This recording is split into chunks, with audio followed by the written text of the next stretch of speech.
Welcome to Unfiltered IEPs, where parents and professionals can speak freely about their own IEP experiences, both the little victories and major frustrations. I want you to hear the unfiltered version of what it's really like to be on the other side of the table. I'm your host, Colleen, the Advocate SLP, and my hope is that by facilitating conversations that are authentic and honest, we will cut through to the heart of the issues and understand both each other and the system a little better. So if you've ever found yourself thinking, they just don't get it after an IEP meeting, this podcast is for you, so stay tuned. And although I'm a speech-language pathologist and non-attorney advocate, nothing said on this pod should be taken as medical or legal advice. Experiences shared on the podcast are only the personal experiences of my guests and I for entertainment purposes only. Thanks for tuning in.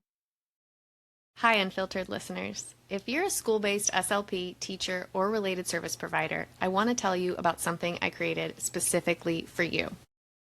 It's called The Guide to Becoming an Advocate on the Inside. This 22-page guide is for educators working within the public school system. It's for those moments when you know a student needs more support, you have the data, and you're trying to figure out how to say it clearly and professionally at the IEP table. It's not about being louder or confrontational. It's about being more intentional with how you advocate, so your recommendations are grounded, ethical, and aligned with your role. Because advocating from the inside takes skill, not just good intentions.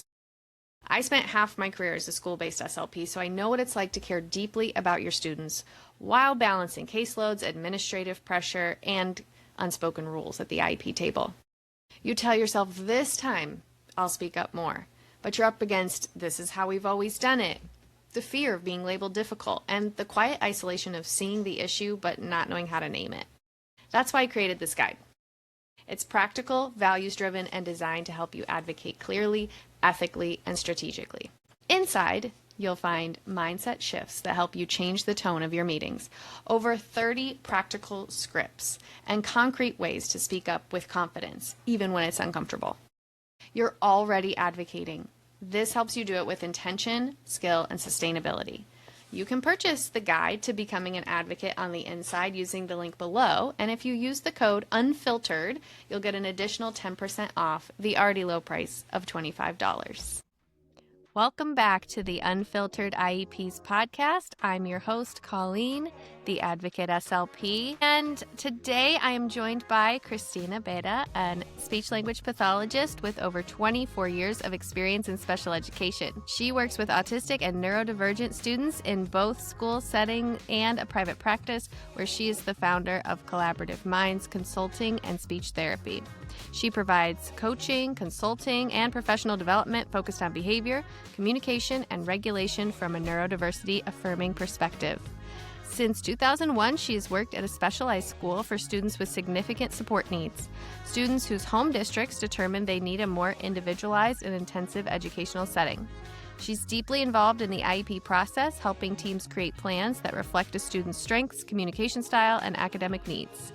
Christina says, focus on helping educators and families understand behavior as communication and support Gestalt language processors, move away from compliance-based approaches. My goal is to make IEPs more meaningful, collaborative, and effective so neurodivergent children can access learning in ways that support who they truly are. Welcome, Christina. I'm so excited you're here today. Hello, and thank you for having me. Yes, we met doing your SLP Deja's podcast accelerator. Shout out to Dej. I would not be here. We would not be here. If not for her. We'll link to her course in the show notes in case you're interested in starting a podcast. But when I met you, I could tell we have the same fire inside us about disability rights and neurodiversity affirming practices, and the true meaning of inclusion, least restrictive environment when we're trying to support our students with the highest level of support needs. So when I meet someone who's got 24 years of experience in special education and still has that fire burning stronger than ever, I'm I gotta talk to this person even more. So we've exchanged a couple voice notes, but we've left it mostly for the pod, and there are many stones unturned. So I'm really excited you're here today. Thanks. I'm looking forward to getting into it. Yeah. Can you tell us a little bit more about your whole professional journey and how you got into that specialized school, and then what made you decide to start your own practice and coaching program as well? Sure. Well, I started at the specialized school in 2001. I was coming out of a leave replacement, and I just kind of fell into it. Actually, I didn't even interview. They're just like, we need people. Do you want to work? And I said yes. Mm-hmm. So it is, all the classrooms are either 8s or 611s. So it is highly specialized with the more higher support needs students. That Does districts, eight as you mean, would eight be the student and then 8 one teacher, students, one 1 aide? teacher, 1 aide, or Okay. 811 plus 3, which would be 3 aides. So the aide ratio kind of changes, but the classroom is either a size of 8 students or 6. Mm-hmm. So within that, in the first couple of years working there, I was actually in an ABA program, and we did a lot of discrete trials, even right out of grad school. That didn't feel right to me. It didn't feel natural. There were a lot of things that we were told we weren't allowed to do, and it didn't feel like I was able to really connect with the students. My journey of unlearning to learn kind of started about 6 years ago.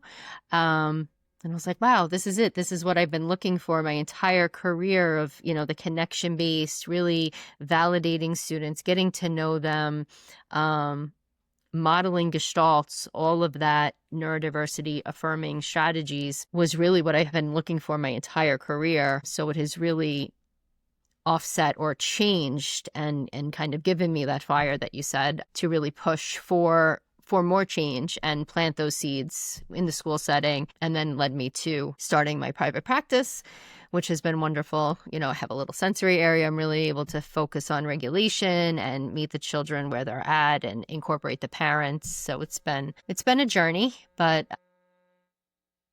When did you a start your good one. private practice? When did that officially open? Just 2 years ago. Okay, So congrats. just June 26th was 2 years. Yay. Yay, you just had that anniversary then. Yes. Wonderful. Can you say the name of it again and then where people can follow you on Instagram? We'll say it again at the end, but I think Sure. it's better to say it twice. It's Collaborative Minds Consulting, consulting in speech therapy. On Instagram, it's Collaborative Minds Consulting.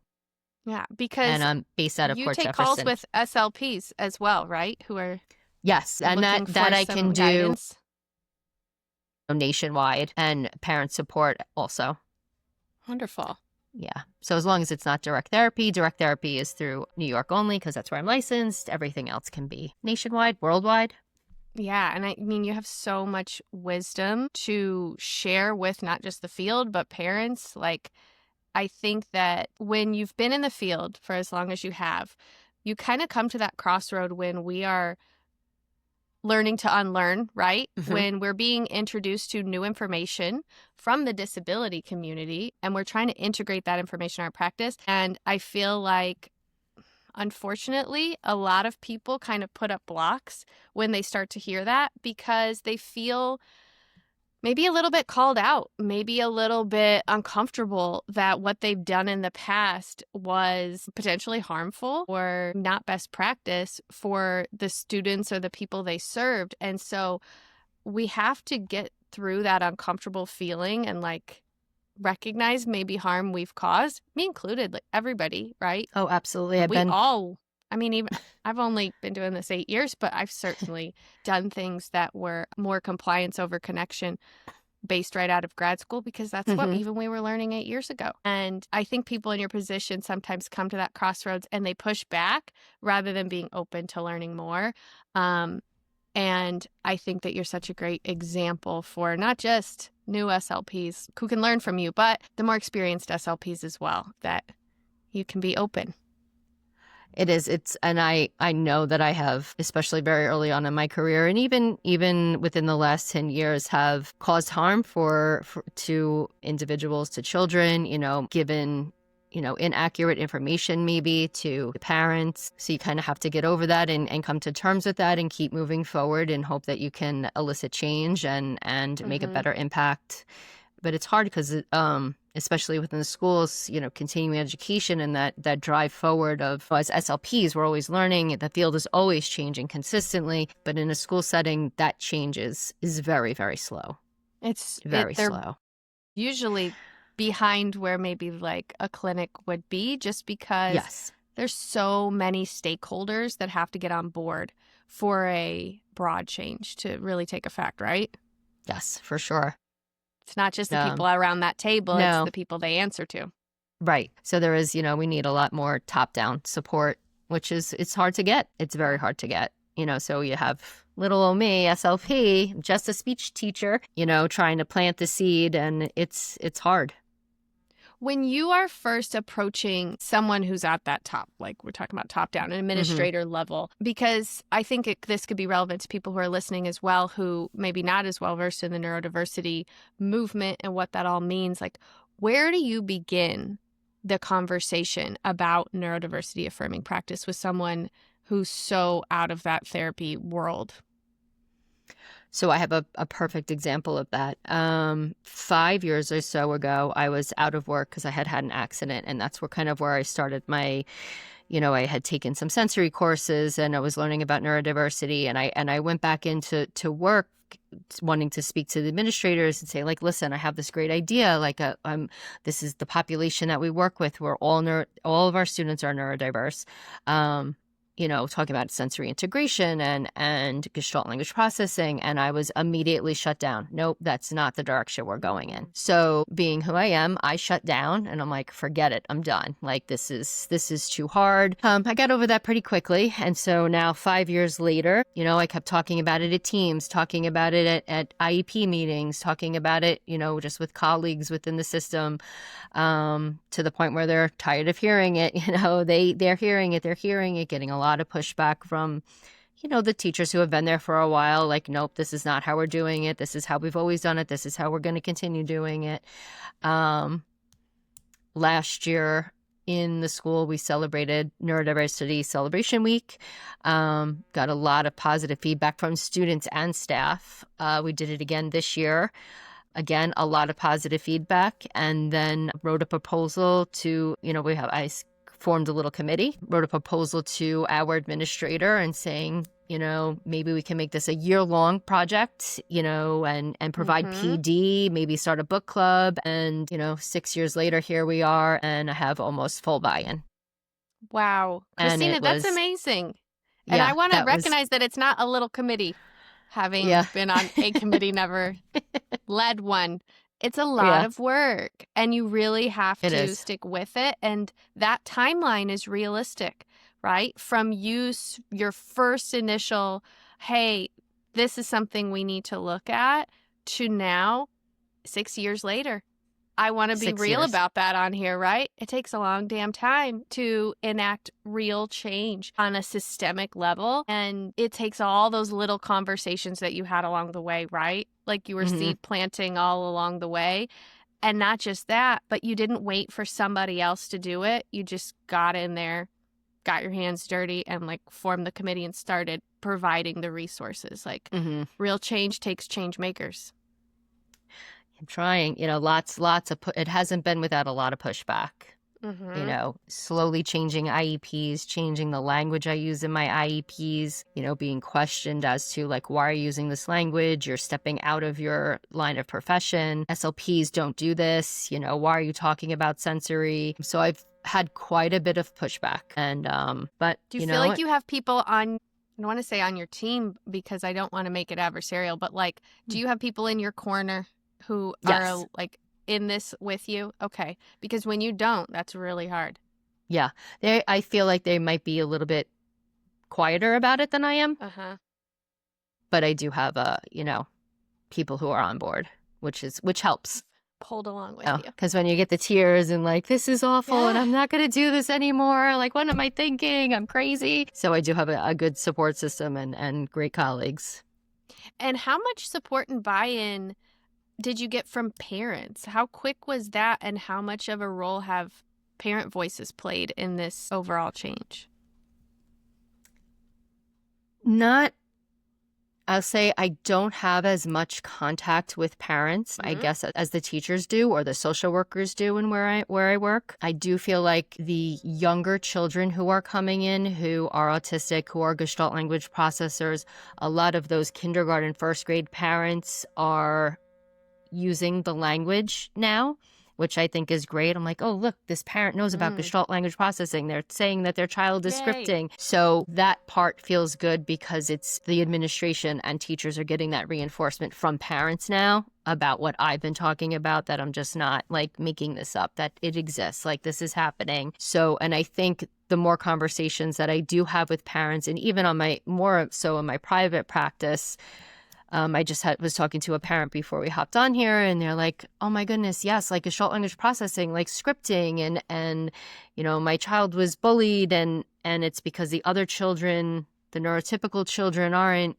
learning how to accept the neurodivergent children, but only neurodivergent children are supposed to mask and learn how to socialize with the neurotypical children." So I think the more individual conversations I have with parents, there is a lot of buy-in because parents are struggling and they're grasping at straws and schools aren't giving them the support that they need. So I think as we start having more of those conversations, there is more and more buy-in.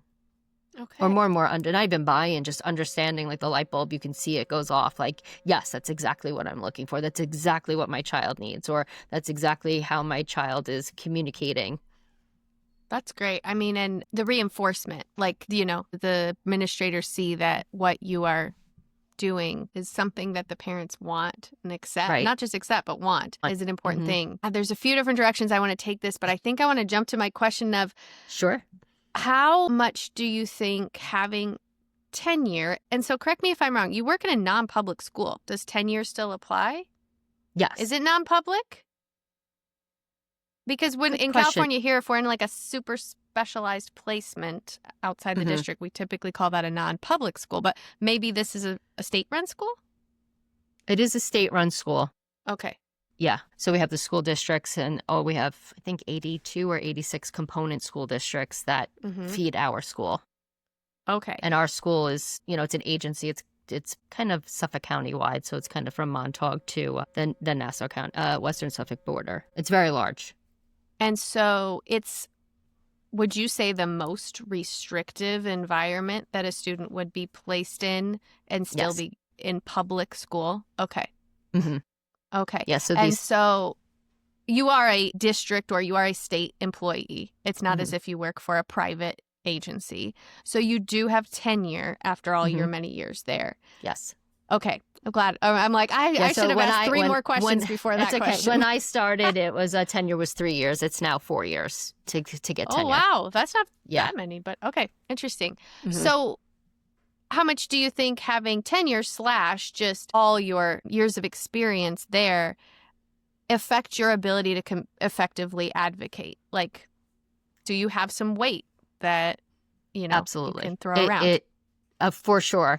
It definitely directly impacts how much other SLPs or educators are going to speak up to either administrators or even in a team meeting or at an annual review, you know, an IEP meeting. You know, there is a lot of fear if you don't have tenure about speaking up. A lot of fear. Just, you know, people want to. Staff wants to get their tenure. They want to be respected, and they don't want to, you know, come out of the gates, you know, having ideas or suggestions or quote unquote causing problems. So a lot of times, you know, even, you know, any untenured, you know, it's a teacher, a social worker, SLP, you know, sometimes they'll come to me and be like, listen, can you say this or can you ask this? Because I can throw that weight around. I do have that, you know, seniority to be able to do that. Seniority is the right word. Yeah. So I mean, do you think it's justified when like a brand new or just a 2 years in SLP is like, I feel like I can't advocate for this Yes. because then I might get pink slipped. Like I might be the person who's causing too many problems. For sure. And or you know, coming out of grad school as an SLP, you don't even know, like the graduate education hasn't changed. You know, we say how, you know, PD and administration and education within the school setting isn't changing, but also grad school and the education that SLPs are coming out of grad school with, that has not changed. And, you know, I graduated in 2001. There hasn't been a lot of change. I know there are a few colleges here that are, you know, starting to talk about neurodiversity and Gestalt language processing, but there aren't a lot. And, so a lot of newer SLPs don't even really know what to advocate for, or what to push or what not to push for. So aside from being afraid to speak up when they do have a little gusto, in the beginning, you still have your floaties on. So you're learning the process, and annual reviews and CSEs, IEP meetings can be overwhelming. Definitely. And a lot of times speech is the last one on board, we're the last one to get spoken to, and that the collaboration between professions is, there's still a lot of brick walls even there. Can you There's tell a lot me a of, little bit more about that? Like what yeah, there's what do you a lot of experience there? a lot of gatekeeping, a lot of, I'm a whatever profession, you shouldn't be talking about this, we're going to refer to the social worker instead of the speech therapist. When you know what, maybe the child's really just having a communication breakdown and there's sensory things going on, or regulation, or they don't know how to articulate or advocate for what they want or need in that moment during dysregulation or a crisis or a behavior, and here I am, I'm like, well, maybe call the SLP, call me, I can help, I have really good rapport. I'm seeing these students, 2, 3, 4 times a week, maybe, and it's okay that I might have a better rapport with a student than another professional in the building. I know, especially where in the building that I'm in, it's very counselor heavy, very social work heavy. Interesting. It's based on that model. Do you really, ever get that impression from other people? I've certainly heard this so they may be in that classroom most of the day. We call it a self-contained classroom here, or yes. a special day class. And you see them for speech, and I used to see my more high support needs kids usually twice a week. And they would like to come. And the teacher had a hard time getting them to participate in things, but they'd always want to come to speech. And their impression of it was, oh, because you just play with them. Oh, because you just play. It's like, of course they want to come with you because it's fun. And so it's almost as if the philosophy or the pedagogy of like prioritizing connection over compliance is seen as permissive. Like, oh, you're just the permissive provider who is letting them dump all the Legos out and sort them by color. And yes. You're on their device modeling, and you didn't require anything of them. How many how many tasks did you do? You know what I mean? Yep, I see you nodding your head. Tell me about that. Yep. Absolutely. Even students who don't receive speech and language services are like, I want to come to speech, because it is fun, because we are able to have that connection in a one-on-one setting. It is quiet. It is regulating. Like you were saying, like we are dumping Legos. We are jumping up and down. We are, and I think a lot of educators or individuals hear neurodiversity affirming, hear child-led, play-based. They think it's all without boundaries. Like you're just letting the kids do whatever they want. You're not saying no. There are no boundaries. There are no guidelines, which is really inaccurate. But I'm also not going in yelling at a kid and demanding. I'm using declarative language, the way I speak, the way I communicate, my affect. Even if a child becomes dysregulated and they are angry, and I have been called many, many names by students, but my perspective is always like cursing or calling me aggressive names is not, that's not my biggest concern. Like I'll say, like if they call me like you big F and B. Well, we can swear on this podcast. Oh, okay. The things that I've been called. I mean, like, you don't have to, but I'm like, oh, that's such a great vocabulary, and you. I hear that you're mad. There's other staff members who are just like, absolutely not. Like, there's a lot of earning and not earning points, and it's on a point system, and so like you're gonna get marked, you're gonna have points taken away, and I'm not really. That's not really what we're doing. That's not really what I'm about. I'm here for connection because I want you to be able to communicate. I want you to be able to feel safe and secure and seen, to be able to expand how you're communicating, be able to learn how to advocate, understand perspectives. And I'm not going to get that from a student, or I'm not going to be able to work with a student if I'm constantly so rigid. Yeah. But there are boundaries. For sure. For Yeah, there sure. are There boundaries. absolutely are boundaries, but yeah, And I use no a lot, which I think causing a class meltdown does not who does it help. benefit? No. Right. Who is it benefiting? Oh, am I going to sit there quietly and be like, absolutely not? Like, whatever happened, we're not doing that now. And I'm just going to sit here quietly until you're ready. And sometimes they're not going to be ready and they're going to keep their head down or they're going to melt down and throw a chair. And I'm not going to match I'm not going to Escalate along with them. as Yeah. right. Yeah. I'm not going to Yeah. do that. I'm going to stay calm and co-regulate in order. When you're co-regulating, you're teaching them and providing them so many skills in that moment that when you're escalating with them, it doesn't teach them anything except that, oh, this is what I do and this is what the adults around me are going to do. So I guess this is how we're going to get through this. And really, if we're teaching coping strategies, that's not the way to do it. And they all have an IEP for a reason. It's individualized. So what makes me nuts is when we put children with the highest support needs in a room together, and then we're like, and now here's the program, kids. You're all going to follow it. You all have PECs. You all have the same visuals and the same size and we're going to follow the same schedule, and you're going to earn your breaks in the same way. That's not individualized. You just put them on a different track of prescriptive compliance. Mm-hmm.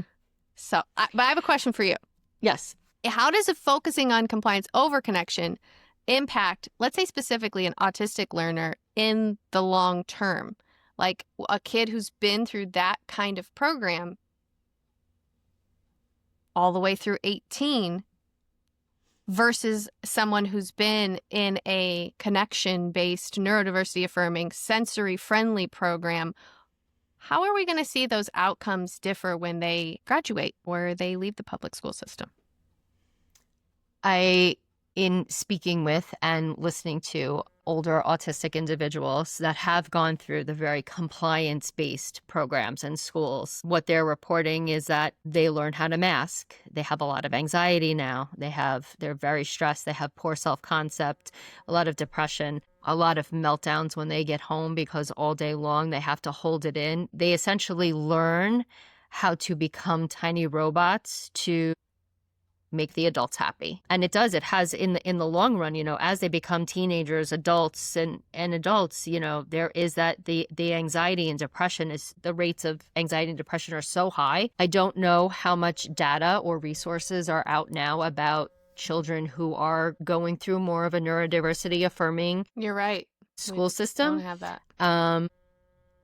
From what I see, even, within my private practice and how I work with the students now and try to support the staff and just trying a different perspective with the students, it can't be I don't see it being worse. I don't see it causing as much anxiety. If you're feeling validated and understood, you're taking away that anxiety piece. You're taking away that need to perform, to be someone that you're not, and to hide behind, neurotypical compliance, which is not helpful for anyone. I mean, even a neurotypical kid, if you're expected to sit there, behave, don't talk, be seen and not heard while in a school setting, that's going to impact you if you're, really creative or, have something to say and you're always shut down.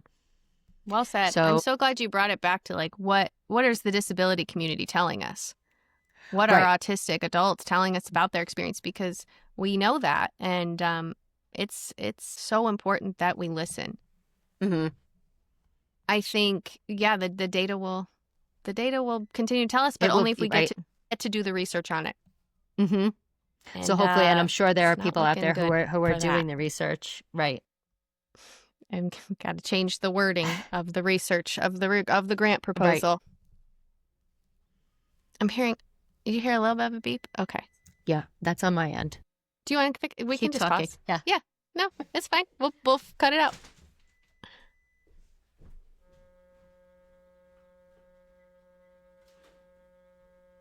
Everybody on my end has apparently left the house. Nobody hears the beep except for me.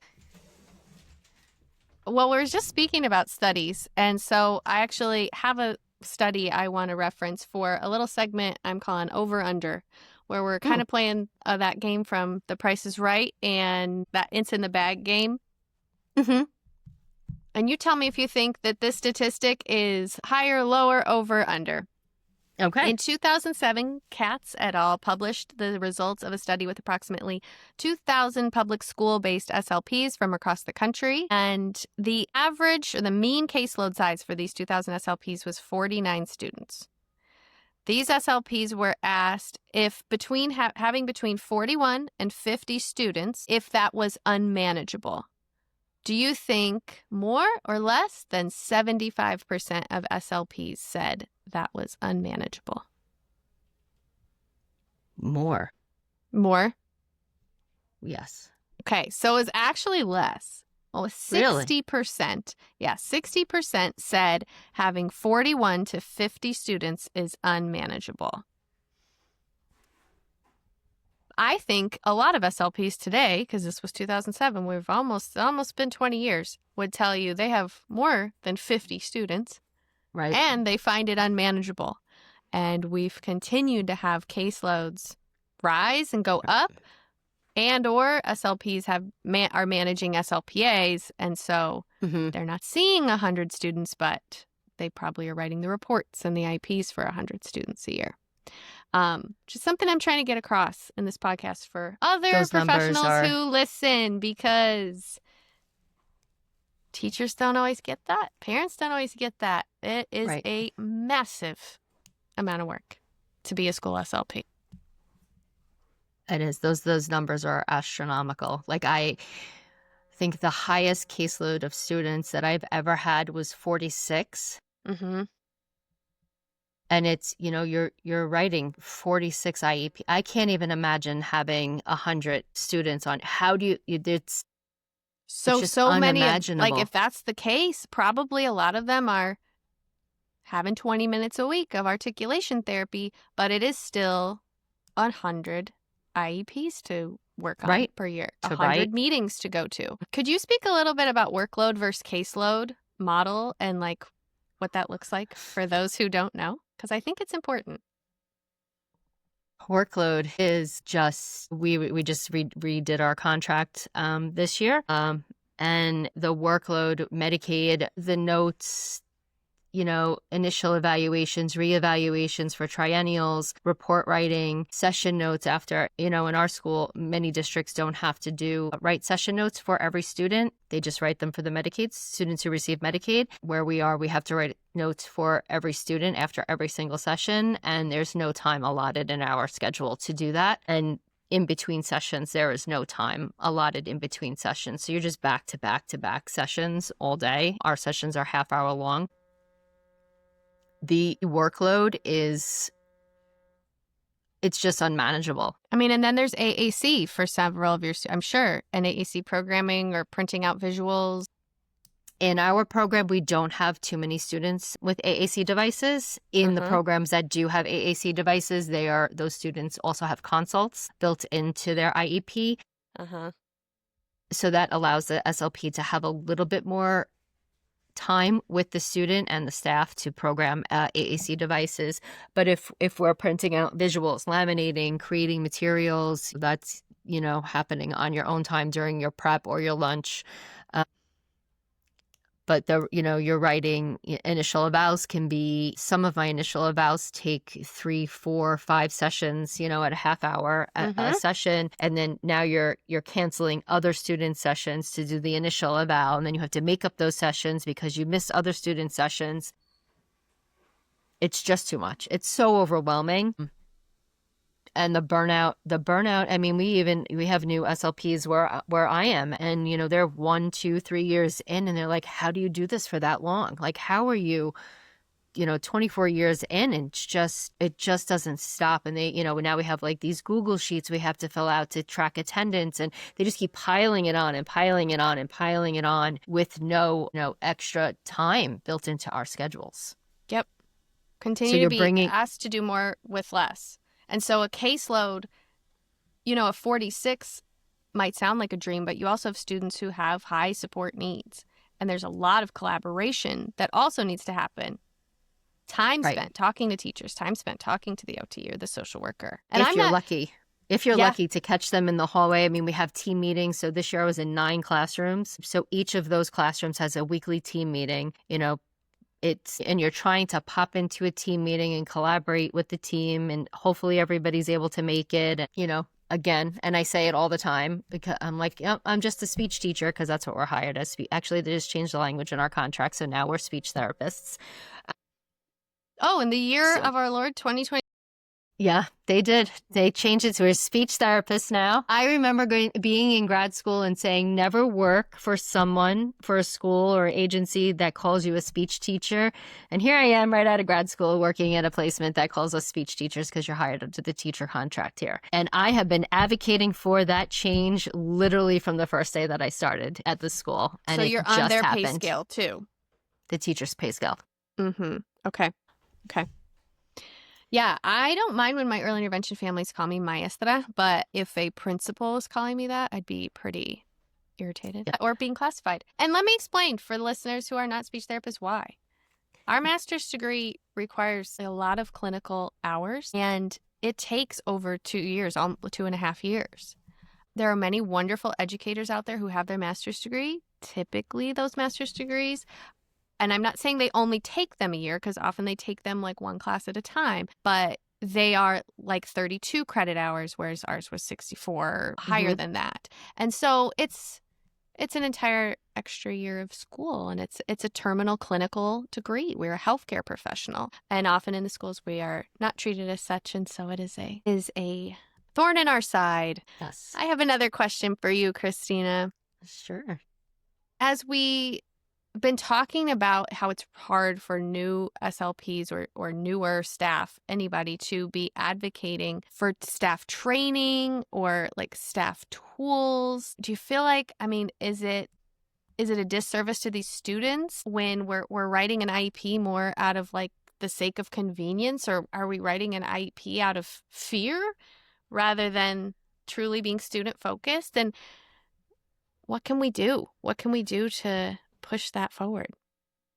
I think we have lost the student focus, and it goes back to caseloads. I think there is a lot of cut and paste and, in the goal banks and just get it done and try to fly through it.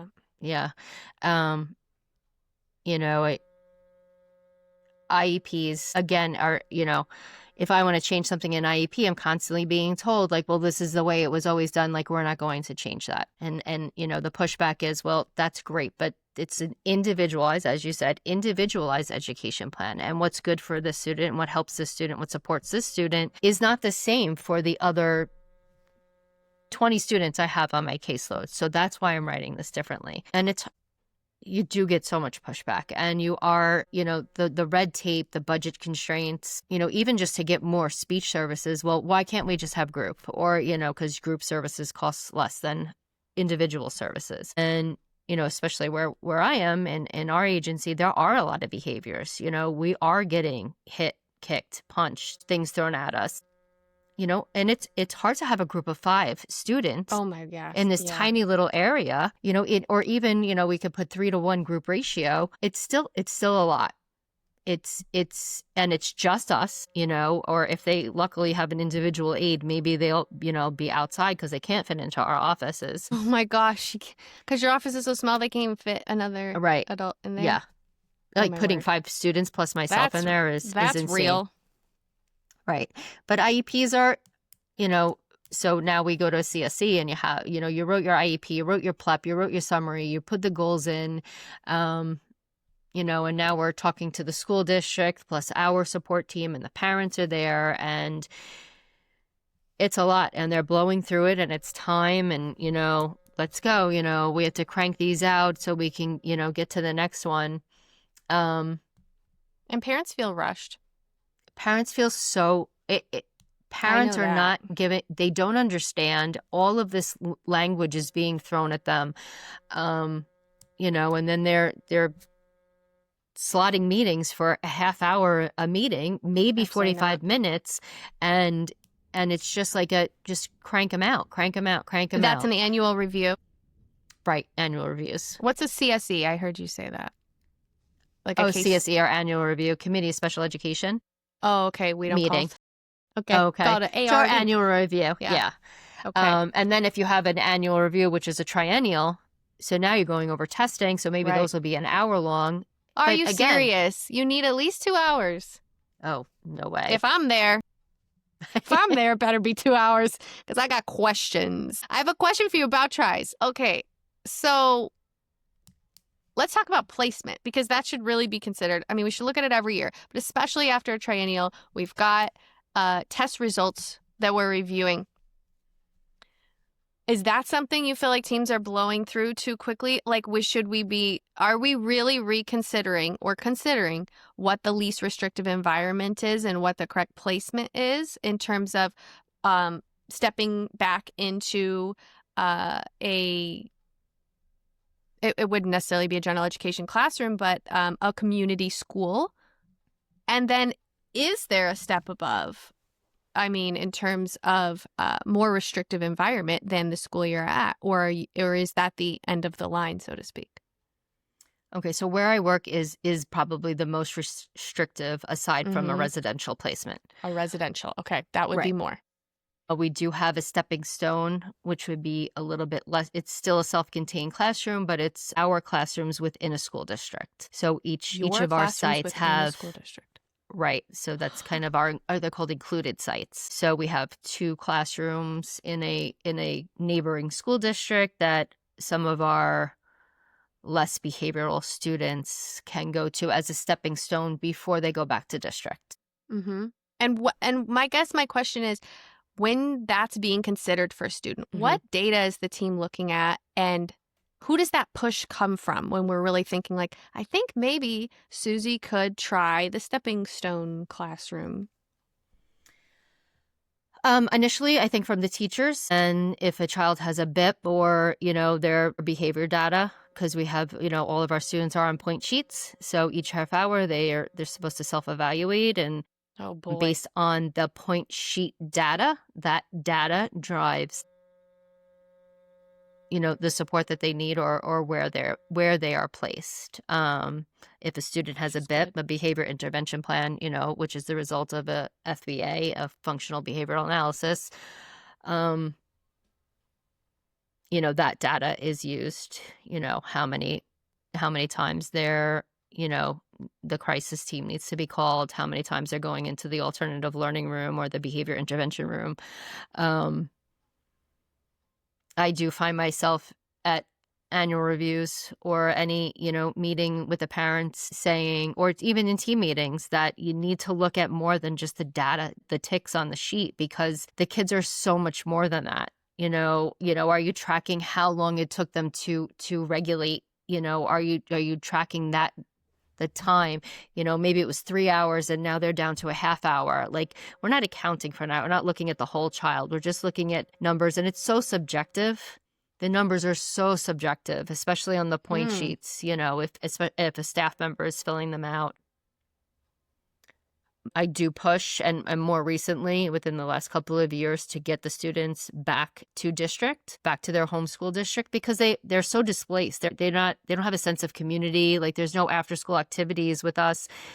Some of the kids are on buses for 45 minutes. They're out of their neighborhoods. They don't have a friend base anymore. So it's really, the most restrictive environment that you could possibly be in.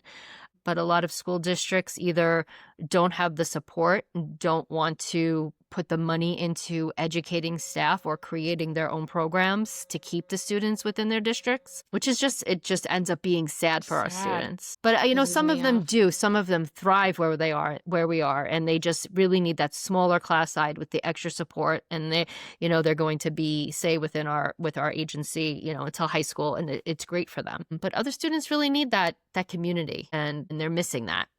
Mm-hmm. Right.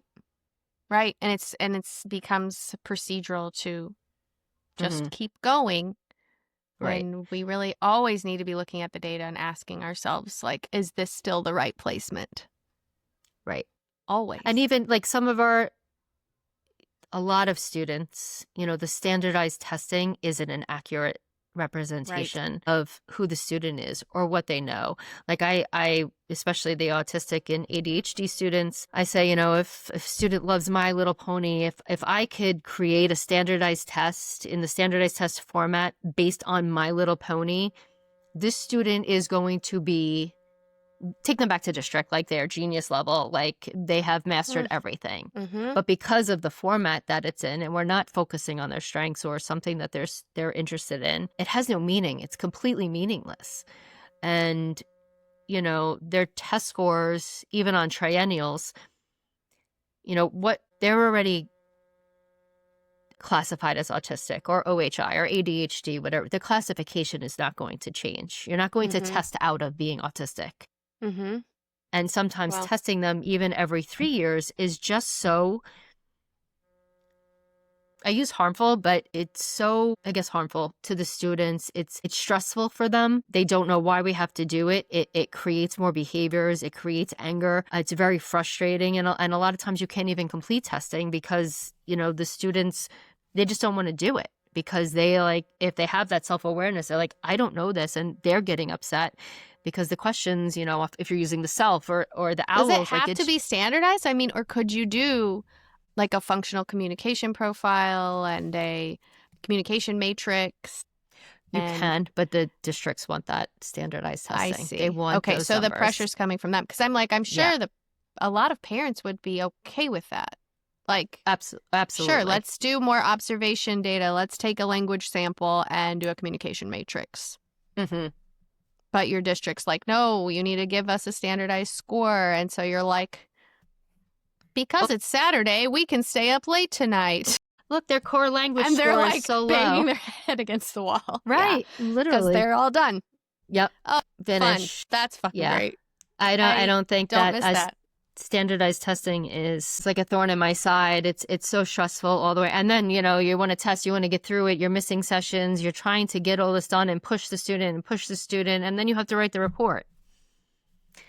I do think some rapport is sometimes broken during those testing sessions. Oh, and they've worked with you for so long. And then you're like, and now we're going to do the worst thing ever. And they're like, I actually hate Miss Colleen now. Mm-hmm. Yep. Actually, or they won't come if they know you get them into that one session and we're testing and then you go back and the first thing they're saying is, are we testing again? And then that's like, nope, not coming with you. Nope. So you're right. It does break that down. It does. I'm trying to give at least like an IEP tip for parents every podcast episode. Yeah. And one of mine is that, provide a parent input statement ahead of the meeting. There's always a parent input part of the IEP. Mm-hmm. And rather than being asked usually pointed questions in the IEP meeting, like, you happy with everything? You proud of Johnny? Mm-hmm. To take the time to really think and write down how you feel like that child's IEP, your child's IEP has been working for them over the past year. What has been working? What hasn't been working? What future goals do you have for them? Do you explicitly recommend this to parents of kids you work with, or I guess ask for it? And how many provide it? Like, what percentage of parents would you say ever provided you with a parent input statement ahead of time? I don't send home a form. The teachers do. Because they're the case managers in your case, right? Mm-hmm. Yeah. I call the parents. We're supposed to contact all of the parents, and there's a spot for how the parent input. And so I will ask parents if I can't get them on the call. Then I'm send them a remind message and ask them. I would say maybe 50% of the parents. It's higher than I thought. Yeah, especially if you can get them on the phone. A lot of parents, again, just like the educators, don't understand what's happening in speech and language. They don't know, like, why are they getting speech? They speak fine. So there's a lot of parent education going on, and you have to be able to contact the parents and be consistent with engaging with them for them to understand what's happening or what you're working on in speech. But I would say 50%, and I think that's more so because we are really required to do that and contact the parents and make sure that we have, what the parent concerns are in there as part of our PLEP. Mm-hmm. Not everybody does that, but I think that it's really valuable. Mm-hmm. It does drive the discussion especially when you can know ahead of time. And as Lisa Baskin Wright says, nobody wants a surprise at the IEP table. So like, if you have Yeah. something to say it ahead of time. Yeah. Absolutely. I'm picking up your pen clicking a little bit. Oh, I'm sorry. You're good. Just like, I need a fidget too. Goodness. What was I gonna say? I'll cut this whole part out. Let's jump into wrong answers only, Christina. That sound good? Wrong answers only. Okay. Okay, and then you can explain why it's wrong if you feel like it. All right. Wrong answers only. What is the best method to help a student improve their communication skills?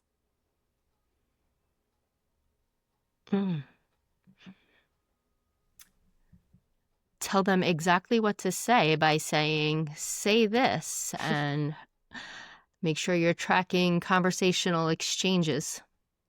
Conversational exchanges. Do you see goals written for that still coming from the Absolutely. transfer school, the school Eye they're coming from? contact, even within our own agency. Mm-hmm. Yes. We hate those in the neurodiversity But you know what? We affirming use world. the IEP platform that we use has goals already within it. So you just can go through and click to choose the student goals. So many therapists still just click.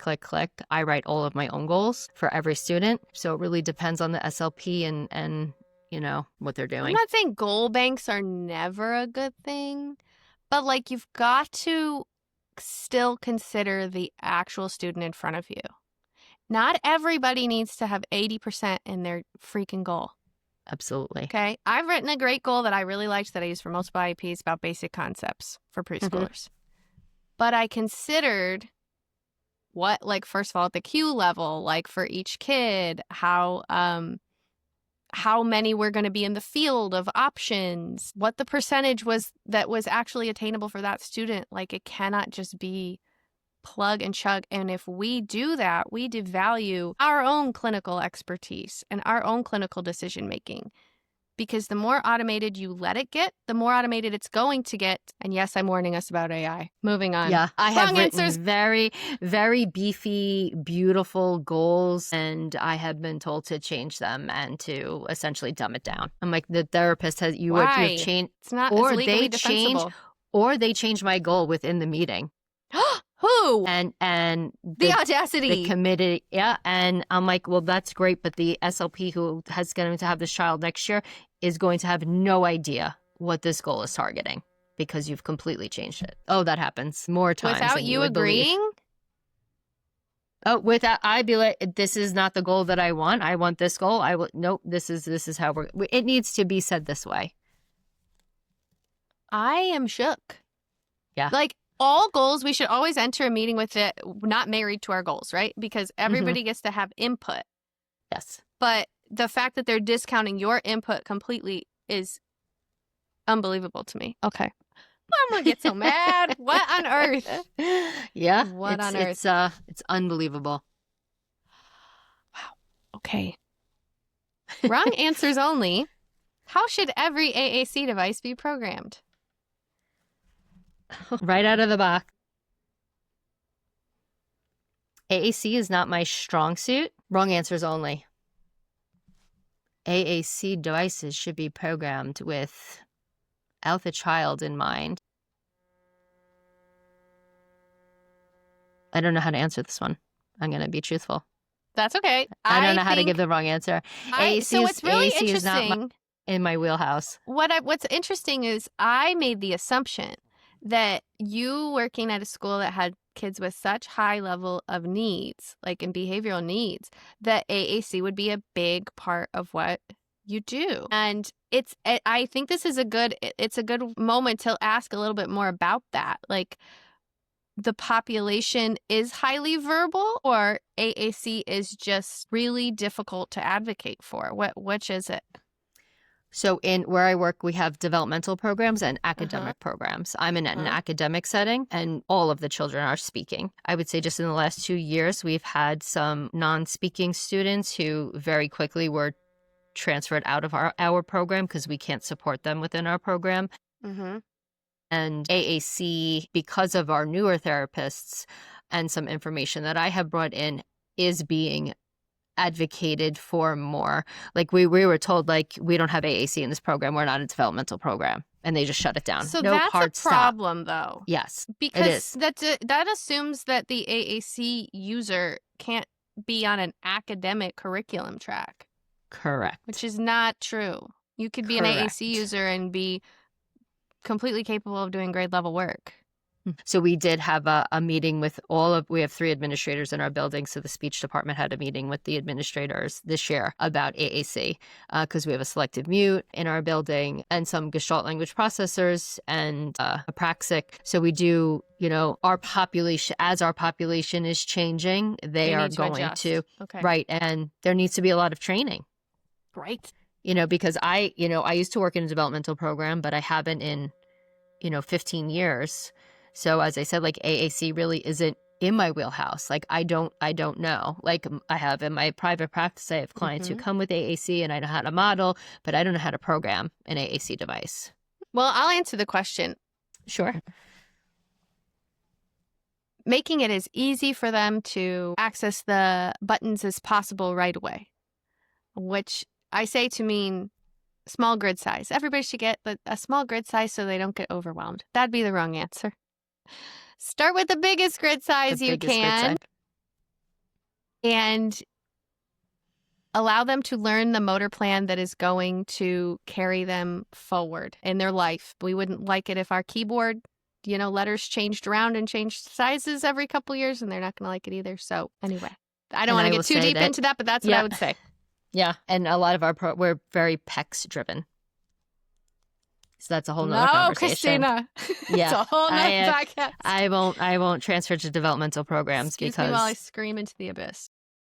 I will not. I can't do PECS. Nope. Been there, done that. I can't. I don't know why we're still doing it, but why are we still grabbing children's hand and forcing them to give a picture to another adult? I can't. Okay. Wrong answers only. Yep. What is the easiest part about being a school SLP? All of the free time and support and understanding that you get from your peers at administration. Yeah. But you have stuck with it for 24 years. What keeps you going? 7 more years till retirement. And working on your own business. I mean, your own business on the side is like giving you life. Yeah, right? The joy. If anything, that's, that was a big part of creating it because I was getting so burnt out. I mean, it is exhausting. So now I'm, doing both. Truthfully, that's why I'm sticking it out in the school. I mean, my pension, that's retirement. Honest. We're being unfiltered here. You've worked hard for that pension. Every day at the end of the day, I'm like 1 day closer to retirement. Everybody's like, how long do you have? I'm like 7 years, but I'm 1 day closer. That's it. That's the only, if I was earlier in my career, I would have been gone. There's no way I would have stayed. And I did a couple of years ago, like I've been dabbling, like, how can I get out of this? Can I retire early? And now with the new contract, like, truthfully, like the money is keeping me there. I would be stupid to walk away at this point. I'd leave so much money on the table. And that's honest, right? That's just real. Like so many people get to that point where it's like, I've invested so much time, so much of my life in this, and you take a lower salary as a school SLP because our society has promised us, right, through, pension system, teacher retirement system, a payout in the end, like a reward in the end, something that is solid and secure for retirement. And it's getting harder and harder for people who are new to the system to even be able to access that, like whatever the minimum amount of years is, right? In certain states has changed drastically from like 20 years ago to now. Like, when are you vested? Anyway. Yes. That's true. That's true. Being an SLP who is not an ASHA member, can you share with us if that's impacted your professional development or your practice in any way? No, actually not having or letting I let my C's go in 2013 Mm-hmm. for financial reasons. And then when I got back on track, they told me I had to take the praxis again. And I said, absolutely not. I've been in a school setting for ever. Yeah. I would bomb the praxis. It has not impacted me at all. I can still bill for Medicaid. I can work in a school setting, work in a private practice in New York State. I don't need my C's to do anything except for have a student teacher or a CF. I Mm-hmm. can't oversee a CF. So that's really the only thing that it has impacted. But even And your when I had my school C's, administration didn't bat an eye at that. nope. Yeah. Mm-mm. Yeah. Yeah. So it really, ASHA, out of grad school, they're like ASHA and LISHA, which is the Long Island Speech and Hearing Association, and NISHLA, and they have you join all I'm of from these Long Island. things. And I always said, like, ASHA never really did anything for me. I take more professional development, like they have that ACE award. Like I would probably earn like 12 of them in a year. Like the amount of professional development I take on my own time I'm a forever learner. Like I would stay in school forever if I could. I just love it. So it really hasn't impacted my professional development at all. Because I take well above what I need to take every year. I do probably 30 hours a year. What is it, 30 Yeah. hours Oh, in yeah. 3 You'd get an ACE years? award every year. Yeah. So, Yeah. I it's, just wanted to ask because I think that's you bring so much experience, knowledge, compassion to the work you do for our field, and I think it's worth noting that you're doing that without those C's, and you're yeah. that representation. It's everybody's personal choice, but Right. And you represent. I don't need to pay and have my C's to be clinically competent. Like I am, I would say, highly qualified, very competent, and I don't, does it look weird to not have that CCC? It took a little hit, psychologically, I think, in the beginning, Mhm. because everybody wants all those letters after their name. But yeah, I'm good. I love that. Yeah. If you were to tell people who sit in other seats at the IEP table one thing about your role that you feel like they just don't get, what would that be? That 98% of the time, I'm not working on articulation in a speech setting. We're working on language, communication, connection, perspective, all of the language. And even when parents hear language, they're like, well, my child's not bilingual. So there's so much Interesting. misinformation or misunderstanding, confusion, lack of, I guess maybe us as a profession educating parents. I don't know what it is, or educating educators. So many just understanding what we do in a session, that it's not articulation. It's not all about how your child is speaking and the sounds that they make. It's so much more than that. I think that's what I would bring to the table. Yeah, we gotta every day continue to inform people of what we do, right? Yeah. Mm-hmm. Yeah, I'm so excited. I got to have you on as a fellow SLP with your super unique experience and all of your knowledge. Christina, remind listeners again where they can find you. Yes, you can find me on Instagram at collaborative_mind_minds consulting. I'm on Instagram, I'm on Facebook, and at my website, collaborativemindsconsulting.com. And if an SLP or a parent wanted to work with you, they would contact you through your website? Yep. Click a button on the consulting page and they can contact me through there. Okay. Anything else that you want to plug? I will be starting my own podcast, hopefully by the end of this month. That's what I was waiting to hear. Yes, it's called The Unhinged SLP. Oh, hell yes, the Unhinged SLP. Yeah. So I have my logo all set up. So I'm excited yet nervous for that. So that should be interesting. And I'm also launching a GLP course in October for BCBAs, RBTs. It's more of a focus on the ABA providers. We're reaching across the table. Yeah. Yeah. Collaborate, a collaborative mind. So right. My goal was to collaborate. I'm all about collaborating and bridging and breaking down the walls and the barriers and really becoming more of a united force. I love that. I think that everything around ABA is a whole episode's worth, but to recognize there are professionals in that field that want to get better and want to become more neurodiversity affirming, just as they're SLPs. I think that's very Yeah. true. And looking to Here understand. comes my dog to make I noise. hear him. Right on time.